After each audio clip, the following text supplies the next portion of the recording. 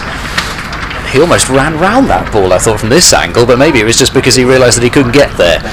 But Jack Taylor got some good timing on that. Here is the replay. Another ball right up to the bat. Plenty of ground found, as well as ball by Jack Taylor, as you can see from the puff of dust on the replay, but hit very hard, and just that one shot has forced, well, having said that, it's not necessarily forced them out. They probably just want to bowl at Jack Taylor with Anderson. You've seen that battle, and Jack Taylor has driven it hard and straight back to the bowler, and Souter might be thinking, why couldn't you have driven that just a little bit either side of me so I didn't have to make the stop? Because I suspect Anderson would have wanted to bowl at Jack Taylor. So he's got 9, now has a Gloucestershire T20 skipper, just 8 deliveries, and there's the bouncer. Oh, that is not far off a visit from the physio for concussion protocols, because that has just missed Jack Taylor's helmet by a whisker. Barely, when I say barely inclined his head, he didn't full on duck. He kind of took his eye off it and lowered the head a little bit. I don't think he was expecting that first ball from Anderson, certainly not at that sharp pace. Just about managed to avoid disaster. The non-strikers end as Anderson continues, and Bracey works that up to Murta at mid-on. So we've now got a mid-on, quite a deep mid-off. Extra cover, giving them a single. Cullen on the point boundary, certainly giving Bracey a single. They want to have a go at Taylor, don't they, again? They certainly do. They feel like they've got an end opened up and not going to allow Bracey to advance the total much from this end. Bracey will take the single that's on offer comfortably out onto the offside. So will we see that same pattern of attack, I wonder, from Anderson? 141 for 4. The lead is 288. And someone will start looking up big Middlesex chases.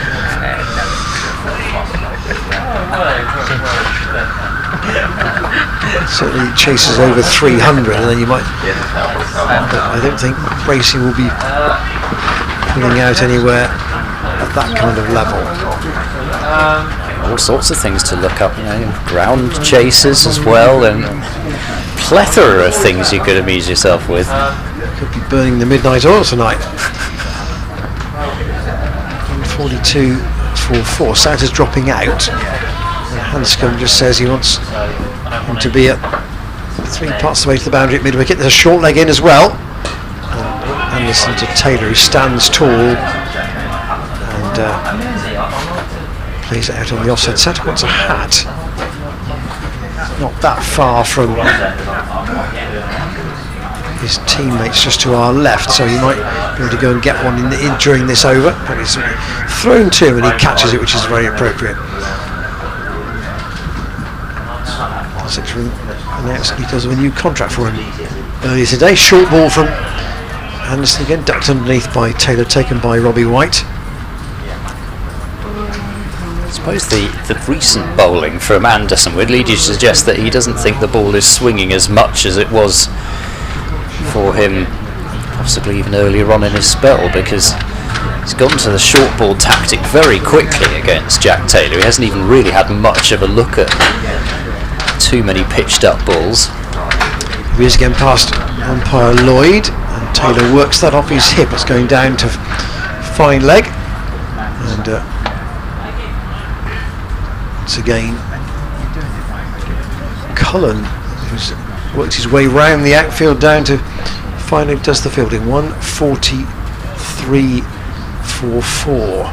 As ever with a lot of aggressive players, you do just run the risk of them making a quick cameo 30-40, or potentially you play them in for even more than that by going early on to this kind of strategy.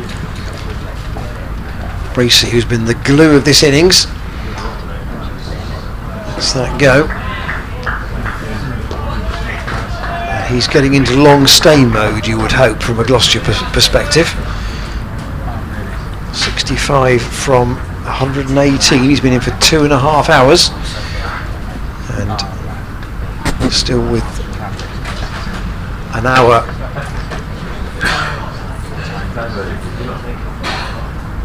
or so to go. That was Jack Taylor's boundary. And slow motion from our camera that's just to the left of our commentary position at ground level here at Cheltenham. Well, I just looked to my left to James, who good enough to get us an attendance figure for yesterday. Have you got a number for today? I'll work my magic for you, Ian. Thank you. No, he said he doesn't want to do it. He doesn't want to do it because he's already done too much today. with a power cut in the marquee and charging about all over the place in the rain. Just had enough of it. England call-ups. Indeed. Souter to continue. It is Souter to Jack Taylor, and he's launched that one high in the air down the ground, and that's a majestic strike from Jack Taylor for 6 over long off. Glorious strike from Jack Taylor. He didn't really use his feet at all, but just lifted it all the way over long off for 6, and a security guard with a mask and gloves on as well is able to launch a left-handed throw in over the ropes. How impressive.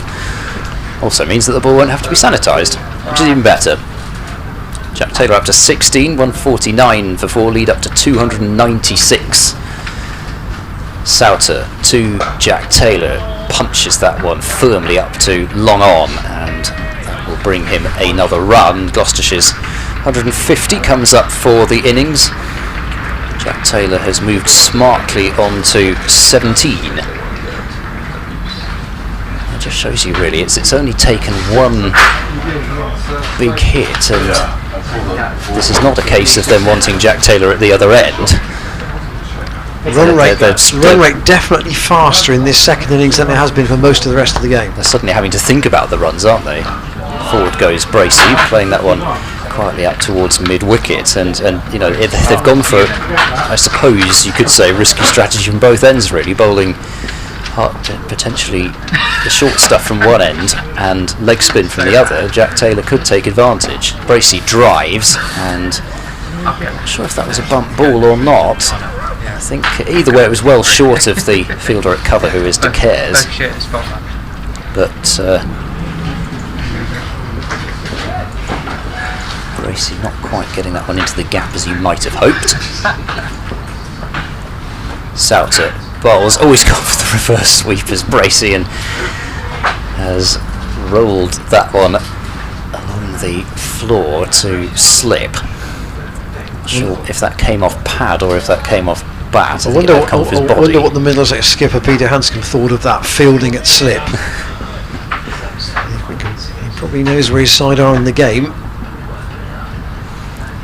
Last ball of this Souter over, and Bracey turns that one into the leg side. They might think about 2 as the fielder charges back from mid-wicket, but they decide against the second run. So Bracey will have the strike for the next over, and an over that's yielded 8 runs, including a towering 6 from Jack Taylor. 151 for 4, Gloucestershire lead of 298. Well, it's a very healthy position to be in, and Middlesex have dialed up Tim Murtaugh's number in the end. It had to happen. He's only bowled 4 overs out of 42, and they've now decided that a second burst, possibly a short one, who knows, from Murtaugh is necessary to try and perhaps get a last little breakthrough into the Gloucestershire lower order, but Middlesex are a long way behind in the game here. 151 for 4, and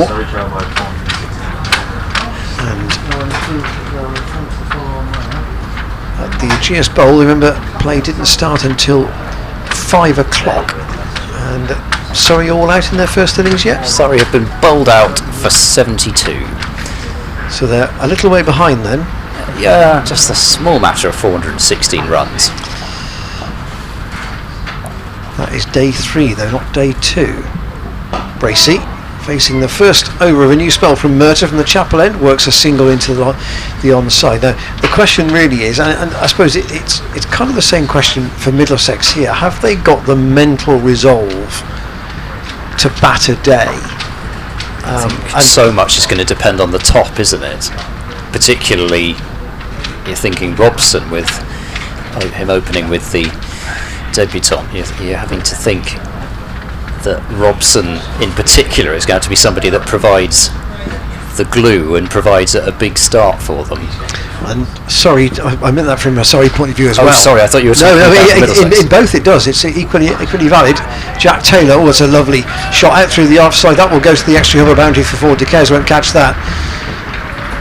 That's, again, he's not quite really timed that, but he's got enough on it to beat the infield, and then the slope takes the ball away from the fielder down towards the marquees on the far side of the ground. The lead is up over 300.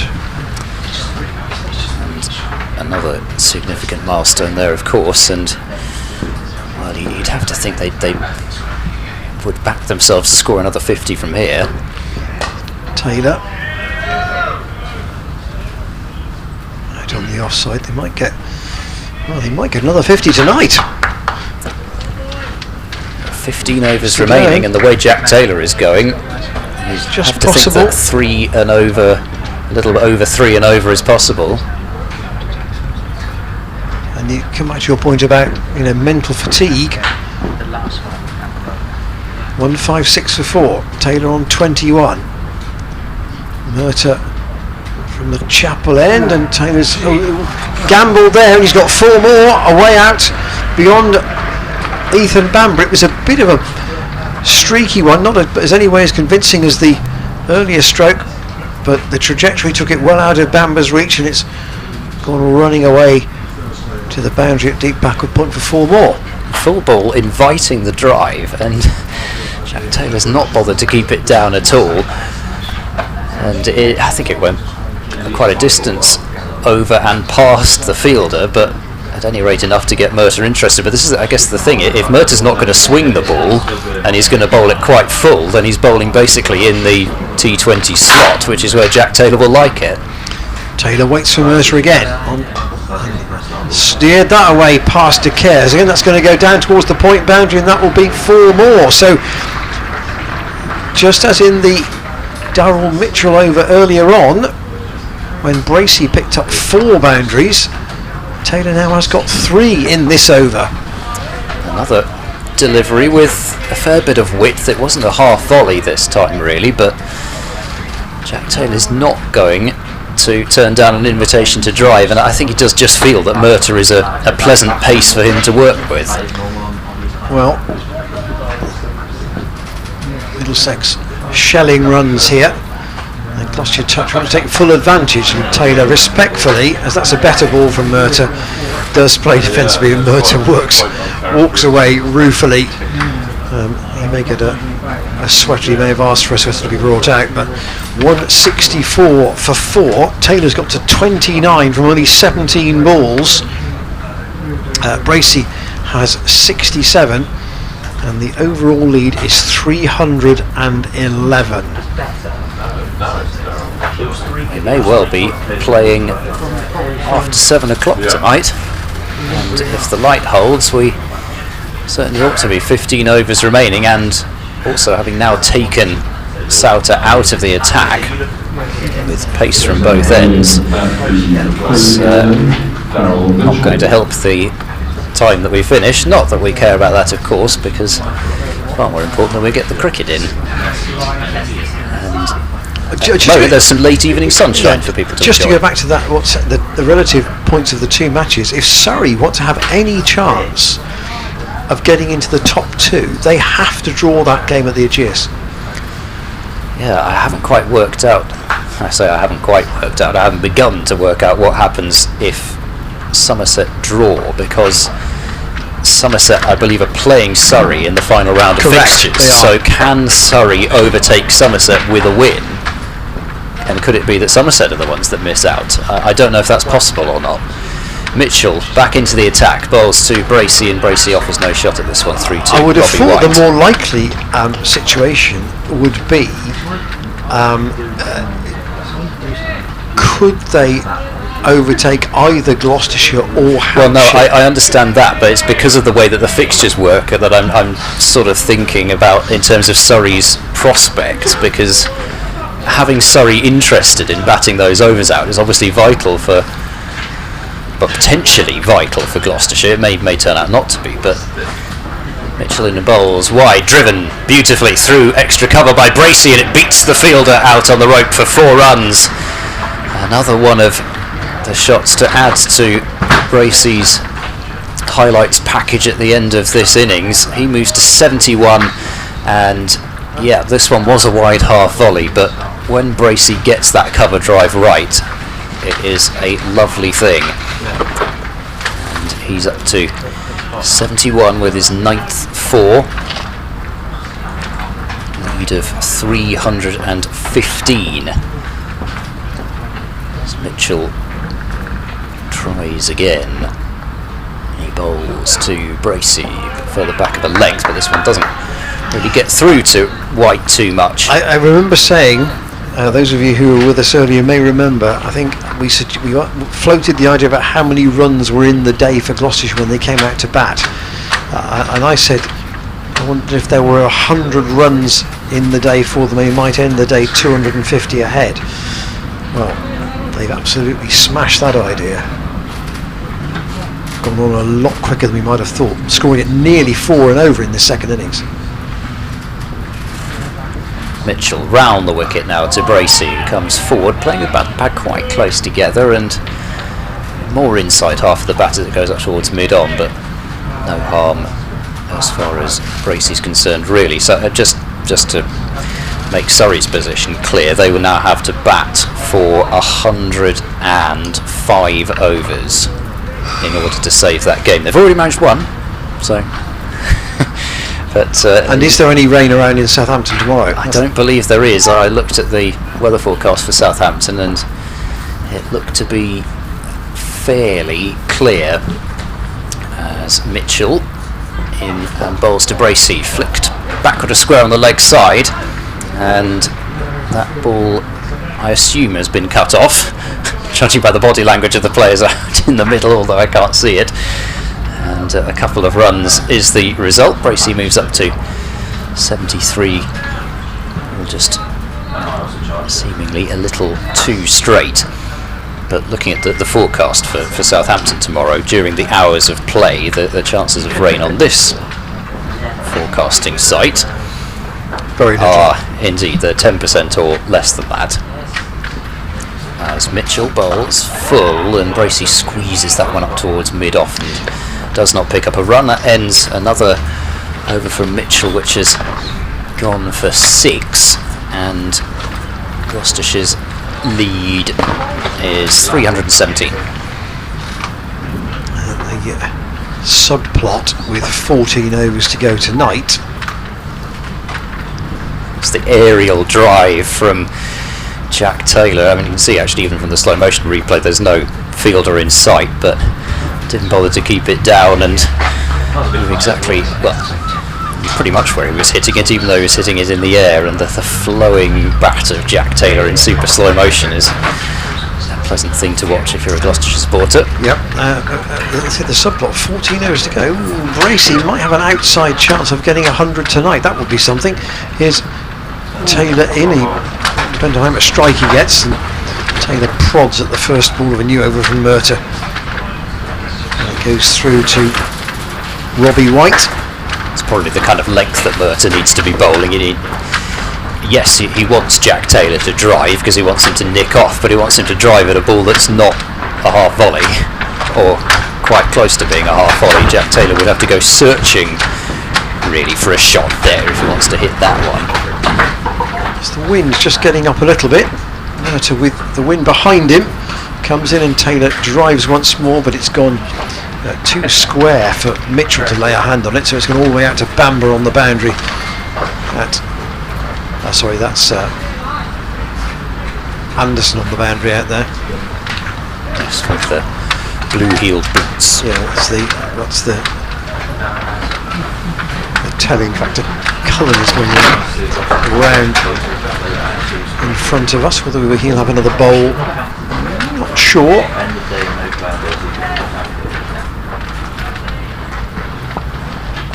Bracey then trying to keep this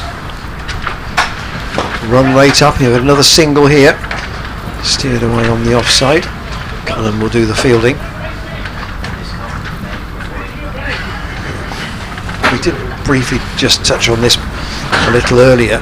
Gloucestershire's catching today, and we've been a little bit critical of it in some of the T20 games over the last couple of months. Chances of being spilled at important times. But yes, today, everything, some of them quite difficult chances, have all been held. Yeah, it's in the T20, it's almost been won a match recently. But certainly not so today. Murtagh into Jack Taylor, who's on 30, and in advance that with a further single. De Cares does the fielding. And Gloucestershire bowlers will be quite happy to have half a day with their feet up here, having bowled Middlesex out in only 37 overs earlier on today, 36 overs earlier on today. Matt Taylor 4 for 19, Tom Price 3 for 29, Morrell 2 for 26, and Goodman 1 for 16. Bracey, it's a straight ball from Murtagh, which he defends. Goodman obviously not in the 11 when the match started, but a substitute for David Payne following his call up today to the ODI squad. First match Cardiff on Thursday, then Lords, and then Edgbaston. I'm trying to think. There is one at Edgbaston, there is one at Headingley, there is one at Old Trafford in terms of the overall ODIs and T20s, but I must say I can't quite remember where the third one is. Murtagh in. Bracey drives into the gap. That should be 4 more. Cullen's on the chase, but I think the ball will beat him comfortably as he's given up now. And Bracey, and the crowd just warming to these cover drives of Bracey, who's going through the 70s with some pleasant shots, and now up to 78. That was his 10th 4. He enjoyed not having so many fielders out on the boundary, so he got full value for that one. Yes, Edgbaston is the third. Yeah, and then the T20s are Trent Bridge, Headingley, Old Trafford on the 16th, 18th, and 20th of July.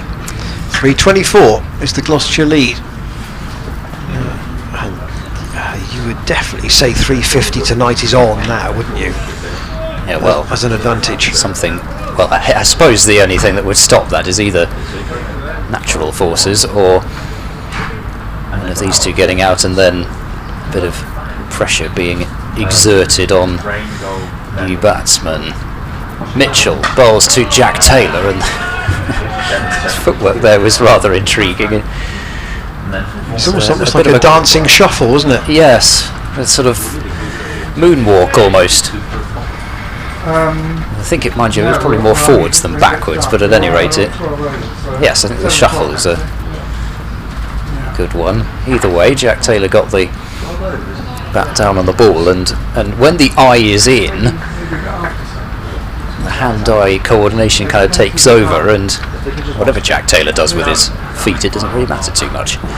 Mitchell bowls, and driven back to the bowler, who examines what he's just picked up as if he's seeing it for the first time. I think there was a hint of a throw at the stumps then, but Mitchell didn't release the ball, unlike earlier today, which is why we had a long delay, a debate, and 5 penalty runs. Amazing, really, though, the light at that point was not that great either, and that turned out to be the darkest point in the day. Mitchell bowls to Taylor, who whips that one wide of mid-on. That is a lovely shot, and that will just be hauled in. It's a long way down there, so they've come through for pretty much a jogged 3, but boundary's a little bit further away than it looks from our position, because there's a bit more of a slope down there than it appears, and well, there we go, we've got a perfect angle to look at the stop that we don't have so much of a good view of because we're rather a long way away from, but a good piece of fielding, a long chase out there, and flick back in to prevent 1 run. Jack Taylor up to 34. 48 these two have put on.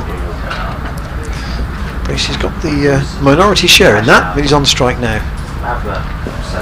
Here is Mitchell, he bowls to Bracey, he plays defensively, up the pitch, but certainly nothing wrong with that when Jack Taylor's got 34 from 24 balls with 5 fours and a 6.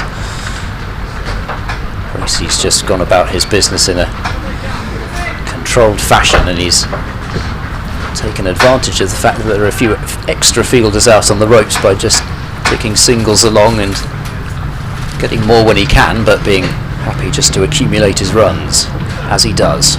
And that's pretty much what he's just done to that delivery, just run it with an open-faced blade out to point, who is back on the rope, picks up another run to move to 79. It's proved quite a long day for these Middlesex fielders this afternoon, after the mental angst, I'm sure, of the way their batting order fell away this morning. They wanted something to counteract that, and they haven't really had it. Here comes Daryl Mitchell, bowls to Jack Taylor. It's full and pushed up towards mid-on for no run to end the over. Look down the economy rates again. I know it's not all about economy rates, but more bowlers have been touched up than haven't overall in this innings. And Middlesex, yes, their first thought was wickets, but they needed to control the runs as well, and they just haven't controlled the runs well enough overall. There have been too many loose overs here, and that's, I think that just is the consequence of being so far behind, and with them having seemingly not a lot of faith in their batting lineup at the moment. Well, if we get the full allocation, Middlesex would have had to bowl 58 overs in the day. Which have been going along the road at nearly 4 and over. Here's Murtagh with White now standing up. That's a good stop. A diving stop from Eskenazi, who is at a rather straight mid-off, you could say, or what I'd call, he's an orthodox mid-off as well, but he's a much shorter and on the single. You could say it's a short extra cover, I suppose. Cullen is out at deep point. There's a big gap in between. Murtagh left go outside the off stump, with White standing up now to Murtagh for the first time. We haven't seen this at any other point in the game. Simpson didn't stand up yesterday. And just thinking about going around the wicket, I wonder. It's off a short run, in fact. Staying over the wicket, and Bracey squeezes that out to Cullen 3 parts of the way to the point boundary for a single. 50-50 partnership up between these two. 50 balls. And that's a good effort. And it's going to take them 35 minutes.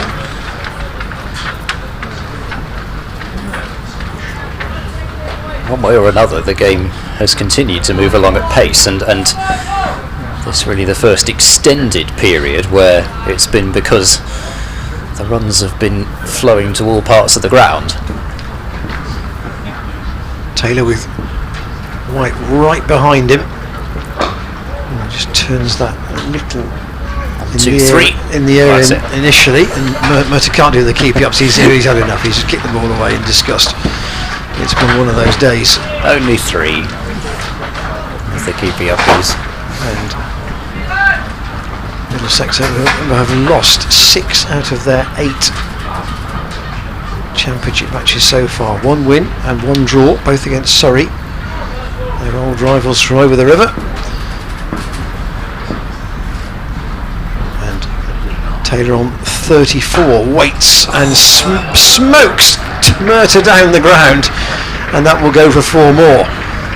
It was treated with some disdain by Jack Taylor. This is one of Middlesex's senior bowlers, and Taylor made that look as easy as you like. Straight down, full swing of the bat, straight down the ground, and 4 more to the total.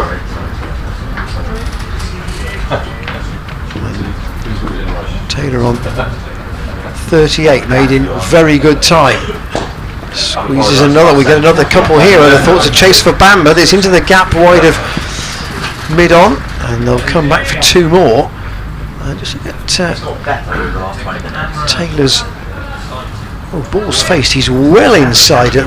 He's much better than a runner ball at the moment. He's 40 off 28.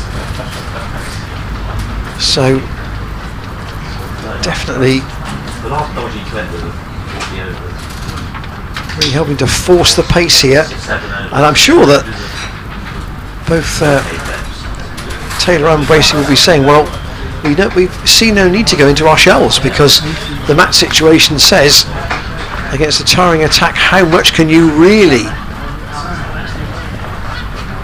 put the foot on the pedal in the last 11 overs as it now is?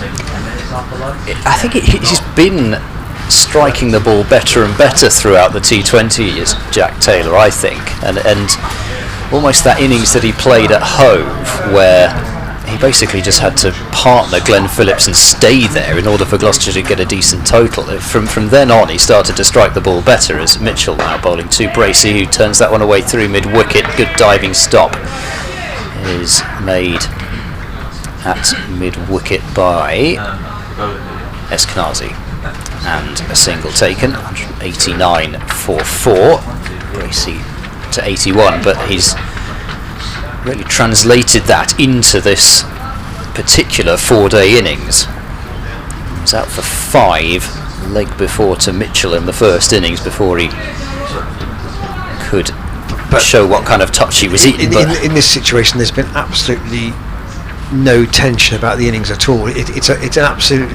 bad phrase to use, I suppose, but it's been a free hit for him, hasn't it, from this position?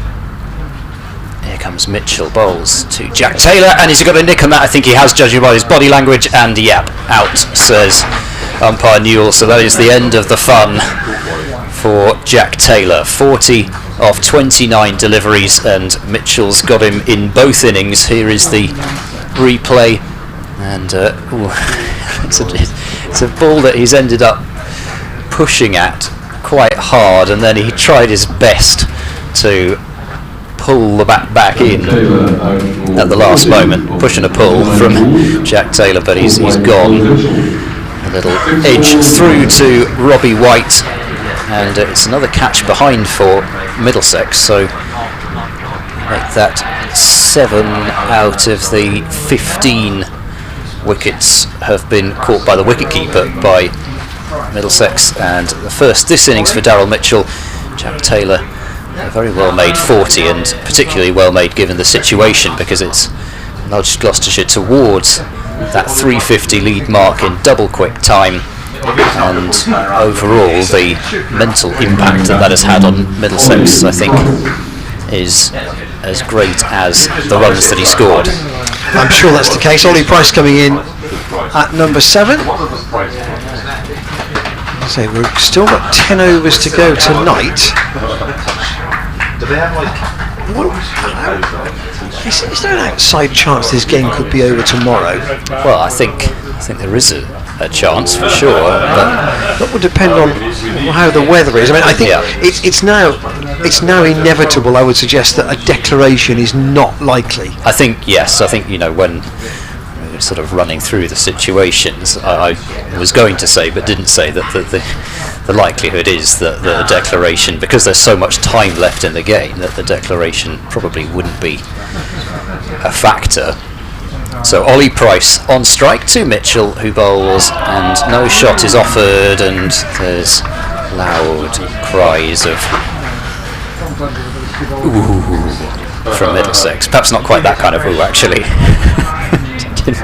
Didn't quite mean that to come across like that. Here goes Mitchell on the replay, and well, you can see why, because it was coming back towards that off stump, and Mitchell, he does use the crease quite well. You don't necessarily see that from our position here, but he does like to bowl from varying angles, get very close to the stumps. He can bowl quite wide of the crease as well. Mitchell to Ollie Price, and there's another leave this time. I would imagine that one rather more comfortable, but I think Middlesex have reached the stage where they're going to interest themselves with everything when it comes to Ollie Price in particular on debut.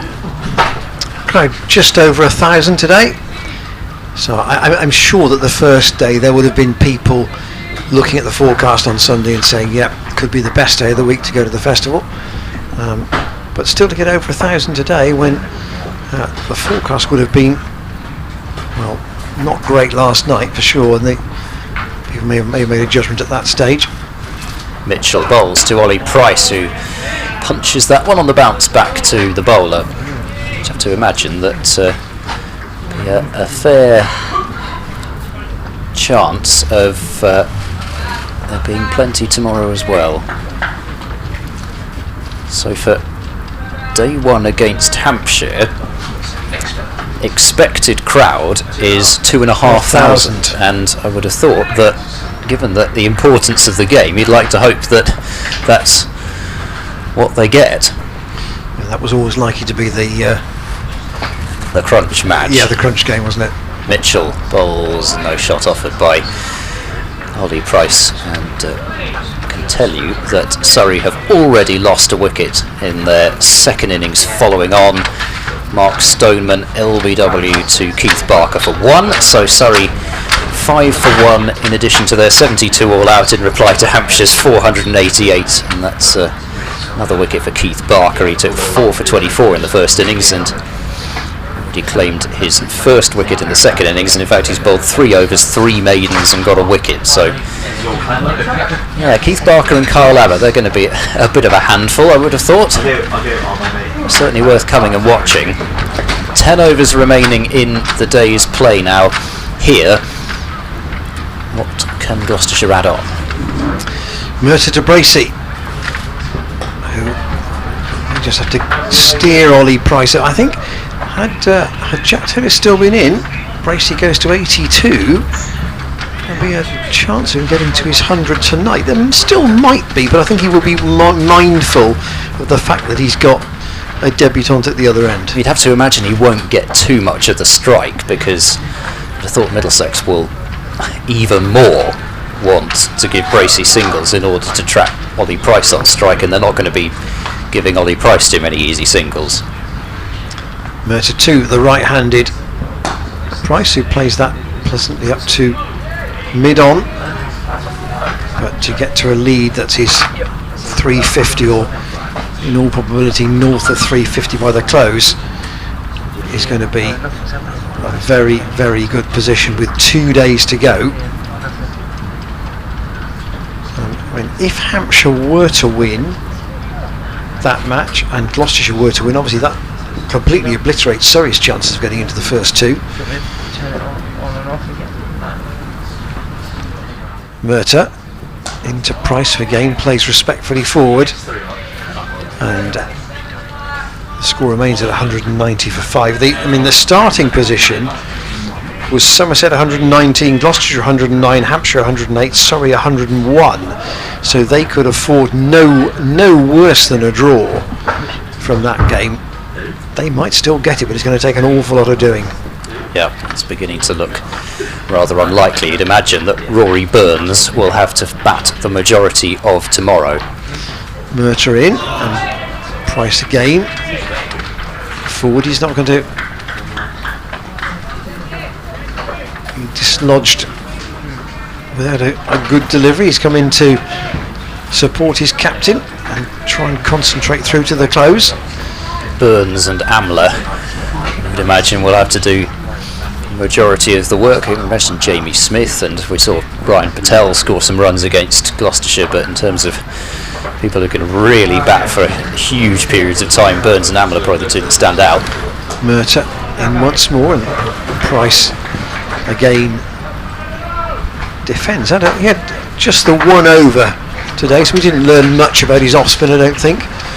But he'd be, I'm sure, delighted for his brother's efforts today to get, for his 4 early overs were not terrible, but they looked, Middlesex batsmen looked as though they were comfortable facing him, and then after lunch, 3 for 6 in 4 overs.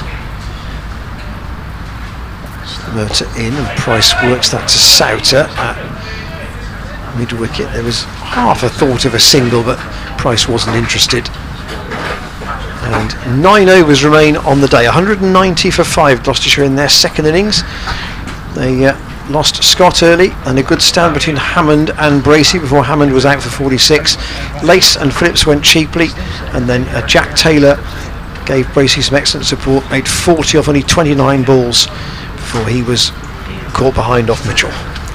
The same thing kind of striking me, probably us, in this innings as the first innings. Really, he doesn't look at all bothered by the fact that he's faced 9 balls, Ollie Price, and not got off the mark. It just doesn't seem to matter to him. He's very happy just to play out a few deliveries as he did in the first innings, and he's looked at home at the crease. Mitchell bowls to Bracey, who comes forward and plays that one all along the turf up to mid-off, and it doesn't pick up a run for that. So they haven't gone overly defensive actually, Middlesex, with their field. They've got a deep point and a deep square leg, or deep backward square, or I'll say deep square leg, as Nathan Souter emerges from the other side of the marquee. And I assume they've got a fine leg as well, although I definitely can't see.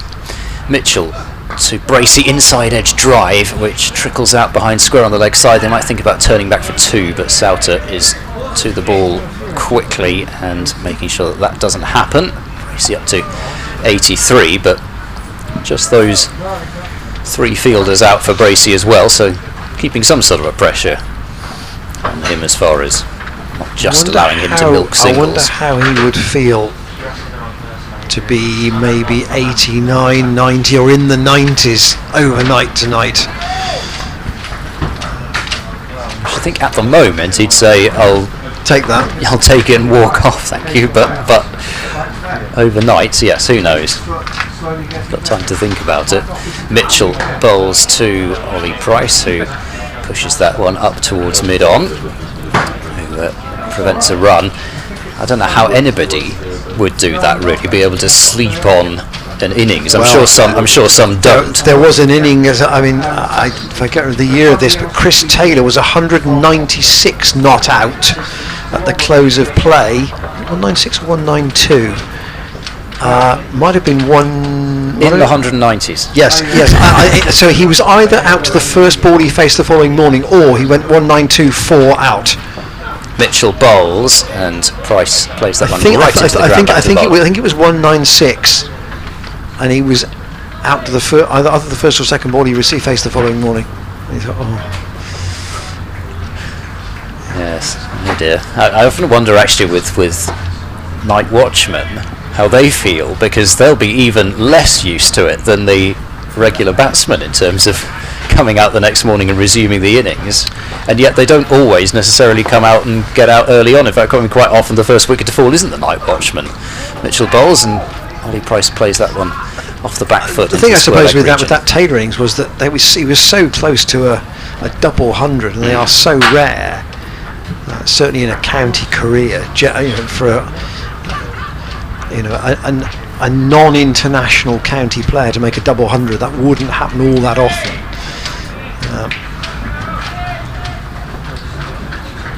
Chris obviously, of course, has gone on to be heavily involved with the England fielding setup. Last ball of this Mitchell over, bowls, and Ollie Price right in behind that one and rolling it perfectly back up the pitch so that it strikes the stumps at the non-striker's end, and the over is complete. 8 more remain in the day. Gloucestershire's lead sits at 338, or perhaps it doesn't sit, I think it stands proudly at 338. Yes, it's certainly it's going to be a big target for Middlesex to chase, that's for sure. If chase is the appropriate word, I suppose they could set out to bat time, knowing that if they do bat time they will get to the target, but Gloucestershire will have plenty of runs in the bank to attack when the time comes. Chat between Skipper Hanscom and Murtagh. It is now at 20-7. It is quite gloomy now, but Murtagh still has white standing up, and the fact that he doesn't bowl much that's short should mean that we can get pretty close to the full day. You know where we are now in terms of the light and Middlesex, and the possibility of them bringing on the likes of Cullen when it's dark, and the umpires maybe having to take them off based on that. I.e. Radlett. How did you guess? Bracey down the offside to Hanscom at mid-off. Yes, that would be a different conundrum. They don't have Steve Finn to bring back. I suppose it would be Cullen most likely, wouldn't it? If they were desperate to bring on somebody who might make the umpires get a bit twitchy. Bracey waits on 82. They'd advance that by 1 to get up to take the score to 192 for 5. Bracey to 83. He's been in for more than 3 hours now. And just time in the middle is worth so much to Bracey at the minute. Having come back into the Gloucestershire side with the backstory of the Test series, which you all know about. Murtagh to Price, who has been actually intent on defence and little else since he's gone out, I think.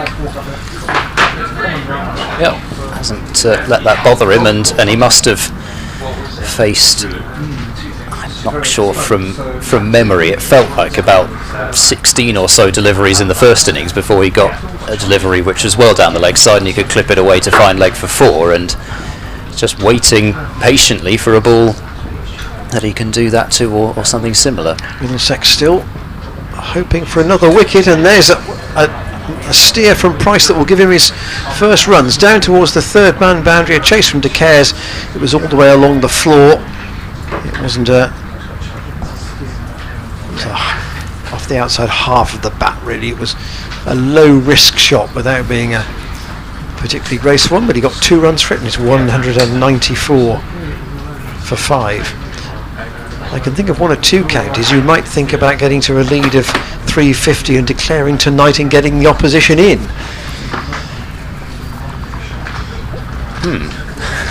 I'm sure you can think of one, Ed. Price defends. They'd also be expecting from 5 wickets down another 300 runs. Oh yeah, yes indeed. You're thinking of the same county as me. But that was a telling factor, was it not, on that Saturday evening of the Somerset game, when we wondered whether they might get from 300 to 350, and Abel pulled out the innings at just over 300 and said maybe 1.5 dozen overs at Gloucestershire tonight. But that was on the third evening when. Yeah, so you say it wasn't the same, quite the same situation, no. But because it was first innings and it was all about the bonus points and knowing the weather forecast for the final day. So he took that as a tactical risk. Mitchell, quite a long spell for him. Mitchell bowls to Bracey and no shot through to Robbie White. And speaking of Somerset, I'll just give you the score at the end of the day from Taunton, where Leicestershire 390 for 7 in reply to Somerset's 461 for 9 declared. Harry Swindle's 119 not out, and Ed Barnes 54 not out from 73 deliveries. And 7 Somerset bowlers bowling over 12 overs, although not all today because Craig Overton out at the side. And that's a cut shot from Bracey, which has slammed into the backward point boundary for 4. Bracey up to 88. And here is the replay of James Bracey's latest 4, and short wide, not a great deal of pace about it, and Bracey Didn't try to hit it particularly hard, he just timed it into the gap. Gloucestershire's total advances to 198 for 5, the lead to 345, and the light is getting gradually worse. I would be quite surprised if we get all of these 6.4 overs in here, because the dark clouds have come over the ground and they're not moving very quickly. Mitchell bowls to Bracey. Oh, Bracey's driven that one and it's gone off mostly the edge of the bat, but he's managed to get it all on the ground, even if he did get edge to it and doesn't pick up a run out towards point. Just wonder whether actually Graham Lloyd and Mark Newell just had a glance towards each other then. I wonder whether that was prompted by the shot from Bracey or by the overhead conditions. Got that fielder in at forward point. Nearly had his nose removed earlier on with a cut shot from Miles Hammond. So Eskenazi, I believe it is there, who's come back for more. Now Nathan Souter is being moved from mid-wicket over to the offside as well. So it's going to be a very reinforced offside field, as the only leg side fielders are at mid-on. Change of personnel with Bamber at mid-wicket, and I assume there's a fine leg down there. Mitchell bowls to Bracey, who drives aerially and is caught by that forward point fielder, and that is the end of Bracey. He was looking to be aggressive with the drive, didn't keep it down, and Mitchell has removed James Bracey for 88. Here is the replay. It was there for the drive, but a squirty drive in the air, and the fielder positioned perfectly to take the catch, and a sting in the tail for Gloucestershire. It today looked as though Bracey was going to make it through to the close, but he has fallen to a loose shot, it must be said. But 88 very well made runs, and 88 runs which could be some of the more important runs that he scored in his career. Yeah, just to get himself back in the groove to some degree, and you just wonder whether he was thinking about trying to get to that 100 tonight, and not having the nervousness of uncertainty overnight. But 6 down, and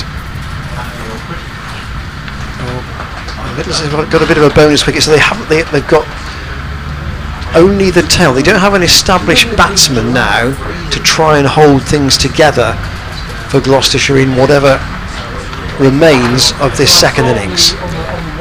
So the Price brothers are reunited. Provided some more than useful runs together in the first innings, and some nice camera shots as well of the glove punches between the two brothers. Will be Tom on strike. Daryl Mitchell having claimed his second wicket. Couple to Anderson, couple to Mitchell, one each to Cullen and Bamber this innings, as Mitchell bowls to Tom Price, and that's turned away straight to Cares at mid-wicket. No run. We said it from our marquee, the light does look worse than it is out in the middle, but you'd have to imagine that it's not far off being a level that the umpires might decide to at least have a chat about things, even if they don't call play off. Depend who is brought on for the next over. Mitchell to Tom Price, who gets everything behind that, and Mitchell fields casually off his own bowling. So an over that has brought about a boundary for James Bracey, but also his dismissal for 88. 11 fours in his innings, batted for just over 200 minutes, but falls 12 shy of 3 figures. So again tomorrow he will not be, well, today of course he's both kept wicket and batted on the same day, but tomorrow he will only do one of those things. And Murtagh is to continue from the chapel end 6 overs in theory to go. And in fact, now then, 6 overs. I say 6 overs, but umpires Newell and Lloyd are just having a chat about the light. There was a nod between them at the end of the last over, and I think they're going to come off. So Bracey will be annoyed in a sense to have got out so close to what is almost certainly going to be the end of play for the day. 198 for 6 with Ollie Price on 2 and Tom Price on 0 not out. 198 for 6. The lead is 345 with 4 wickets in hand, and that is a big advantage to Gloucestershire if that proves to be the end of the second day, which I suspect it will be. Yeah, I don't think they could have asked for too much more out of today. The bowlers more than did their job, and really once that partnership between Robson and Hanscom was separated, the floodgates opened in that Middlesex innings, and Gloucestershire bowled very well. Middlesex perhaps did not bat to the standard that they would have hoped, but I think that's an understatement, 101 all out, but at any rate, credit must go to Gloucestershire's bowlers for the job that they did too. And whilst I think they probably would have liked one more contribution from the top order in their second innings, they will be thrilled with the position that they are in, with what has to be said is not the side that they would have envisaged for this match, and a side which lost its captain today and its one of its opening bowlers, albeit for a reason which the club will be absolutely delighted by, and David Payne personally. Yeah, Payne called up into the England ODI squad this morning. That was announced just before the start of play, and the umpires have removed the stumps, so I think we can take it that is it. 198 for 6. As Ed said, the stand between Robson and Eskenazi for Middlesex took them to 76 for 2 after the early dismissals of De Care and Eskenazi. So Hanscom and Robson took them to 76 for 2. 76 for 2 became 101 all out, so 8 wickets for 25. Matt Taylor 4 for 19. Price Tom, that is 3 for 29. A couple of wickets for Dan Morrell, 2 in the same over, including Robson with one of the moments of the day, and then Dom Goodman into the side today for David Payne, also picked up 1 wicket. In then the Gloucestershire response, 3 major contributions. Hammond's 46 helped Bracey at the top of the order. Jack Taylor's 40 helped Bracey lower down, and then Bracey himself out in the last completed over of the day, caught by Eskenazi for 88. 198 for 6 still. Matt Taylor, Dan Worrell and Dom Goodman to come. The wicket takers for Middlesex: Bamber 1 for 31, Cullen 1 for 32, Mitchell 2 for 34, Anderson 2 for 26. Would it be reasonable, Ed, just lastly, to think that Middlesex might be batting by lunch tomorrow? I think so, and then the question is, how many more runs can Gloucestershire's lower middle and tail add? And they would love to have 400 to defend, I think, and anything over that would be a bonus. So can they add 55 more runs tomorrow? They may not need to add 55 more runs tomorrow, but it would really cap off the strong performance over the majority of the first half plus of this game that Gloucestershire have had, and would also really enable them to do exactly what they want, you'd think, as far as what kind of fields they might want to set when Middlesex chase, and they can really dictate what happens from then on. Well, a very good day for Gloucestershire. They had the better of all 3 sessions, and they're going to tomorrow in an overwhelmingly dominant position in the game. The question is, can this young attack, relatively young attack with the exception of Worrell and Matt Taylor, enforce it? Join us tomorrow at 11 o'clock. Thanks to Shane and to Cameron and to James for all their help with the camera work today. From Ed, good night. Good night. And from Ian Randall as well. We'll see you tomorrow at 11. Goodbye.